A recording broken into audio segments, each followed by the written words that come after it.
Alors bonjour, hein, bonsoir, mesdames et messieurs, et les eunuques aussi. Euh, je vais faire une petite vidéo sur le Covid, parce que j'en ai jamais fait. Mais avant, je fais un peu de publicité pour un très bon journal, très belle plume. Enfin, je vous enjoins à vous abonner à Rivarol. Ça, Philo Concept, moyen, moyen. C'est vraiment... c'est pour faire découvrir la philosophie aux collégiens. J'en ai un autre là-bas, comment il s'appelle-t-il? Philosophie Magazine, ouais. Alors des fois les sujets sont plus intéressants. Non, non, voilà, c'était pour la pub. En plus, je ne touche rien pour ça. J'ai fait juste ça pour m'amuser. Bah oui, je fais ce que je veux. Le Covid. Covid. Alors j'ai rien préparé, j'ai pas pris de notes, hein. Je vais faire ça de tête. Moi, ce qui m'a énervé dans le Covid, c'est non mais dès le début, je n'ai suivi uniquement que les chiffres officiels. Et mais c'était très révélateur de. J'étais vraiment stupéfait, surpris. Euh, je- Il y a des matins où je me réveillais, je me demandais si je dormais pas encore.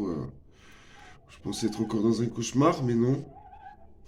On a bien bloqué la France et d'autres pays du monde pour une semi-grippe.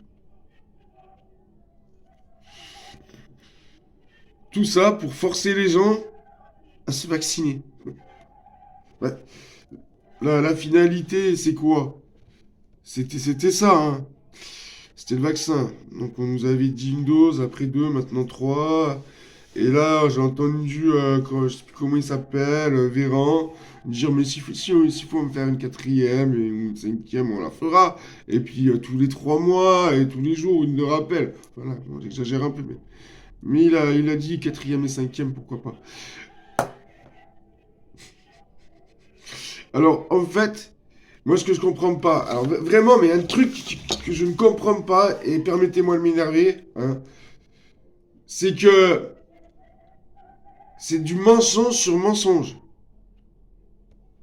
Une semaine, il dit bleu, la semaine d'après, c'est vert.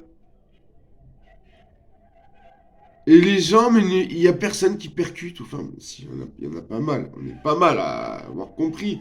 Mais nous, on nous a désigné du doigt, on est le troupeau à battre. Hein. Eux, par contre, c'est le troupeau qui a vu un loup imaginaire et qui va se jeter dans le précipice. Donc, non, je regardais, moi, pendant le Covid, notamment, surtout pendant le confinement, je regardais tous les jours le nombre d'hospitalisations et le nombre de décès en France et après dans le monde. Et je me suis fait ma propre analyse comme ça. Ensuite, deuxième point, le Covid, je pense que je l'ai eu. J'étais très malade là cette semaine. Ça va être le variant Macron, je sais pas quoi. Omicron, Macron.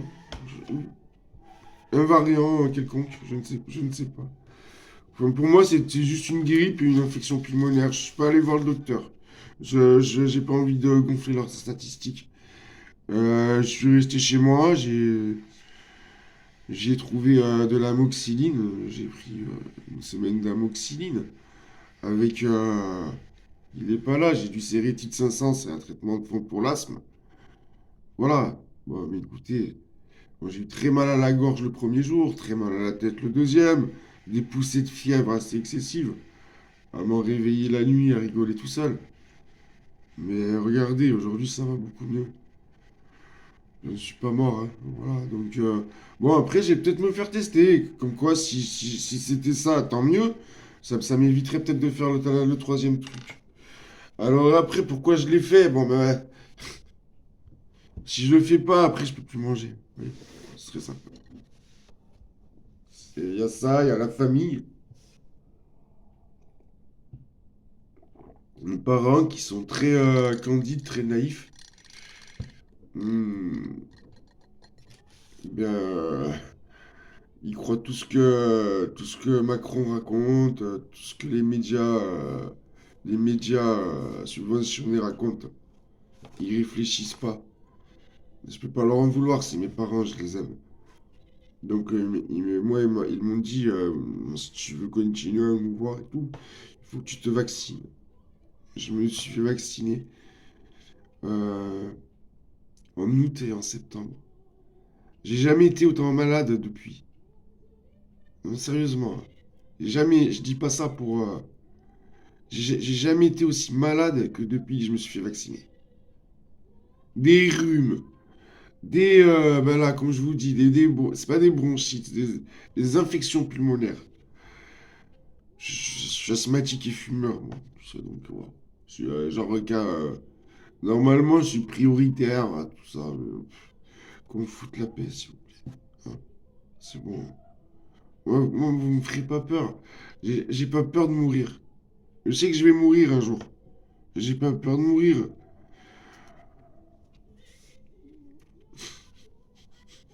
Encore moins du Covid, ouais. C'est chose qui me faisait peur, moi, c'était de mourir. Bon, ben, y a aucune raison que ça arrive, hein. Maintenant, j'ai changé, j'ai payé mes dettes, j'ai fait ce que j'avais à faire. Mais je m'en suis jamais caché. Avant, j'étais un ancien délinquant. Et la seule chose qui me faisait peur, c'était de mourir brûlé dans un coffre. Enfin, brûlé vivant. Voilà. Parce que j'ai vu un pote à moi brûlé vivant dans sa 309 GTI. Mais bon, lui, c'était suite à un accident de voiture. Il a mis une minute hein, avant de mourir. Hein. Ça doit être la minute la plus longue de sa vie. Voilà, donc bon, ben, pour le Covid, je reviens au Covid. Regardez les chiffres, c'est tout. On- il faudrait calculer le pourcentage de morts que ça a fait depuis qu'il s'est déclenché, c'est-à-dire mars 2020. On doit être à 2%, 3%, je pense, même pas. Même pas 3%, je pense. Je sais pas, peut-être que je me trompe. Je pourrais regarder, mais je crois que, je sais pas. C'est pas sérieux de ma part, hein, j'aurais dû regarder avant de faire la vidéo. Vous avez qu'à me le dire dans les commentaires. Enfin, voilà quoi, mais je sais qu'il y a très peu de morts à cause de. Et alors le pire, permettez-moi de vous le dire, le pire, c'est toujours ma mère qui me l'a sorti. Elle m'a fait, mais tu sais Frédéric, l'année dernière, il n'y avait pas de grippe. Parce que il y avait le Covid. D'accord. Et donc la grippe est partie. Elle a laissé venir le Covid. Et elle attend que le Covid parte pour revenir, c'est ça? Oui. Bon. Ces mêmes personnes qui me disent que je lis trop, que voilà.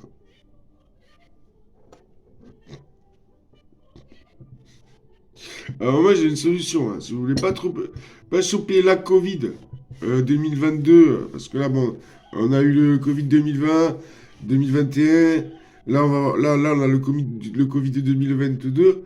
Si vous ne voulez pas l'attraper, achetez c'est des petites boîtes, des petites bouteilles en bois qu'on ouvre comme ça s'appelle de l'élixir de Chartreuse.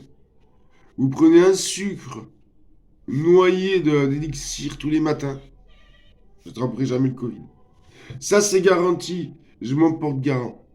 Je m'en porte garant. Si quelqu'un le fait, mais bon, de toute façon, on ne pourra pas le prouver. Mais je serais prêt à prendre le test. Franchement, hein, je serais prêt à. Moi, je serais prêt à le faire, à m'immuniser comme ça et à aller visiter des gens infectés et leur faire des câlins, tout ça, pour voir si je le chope ou pas. C'est tout.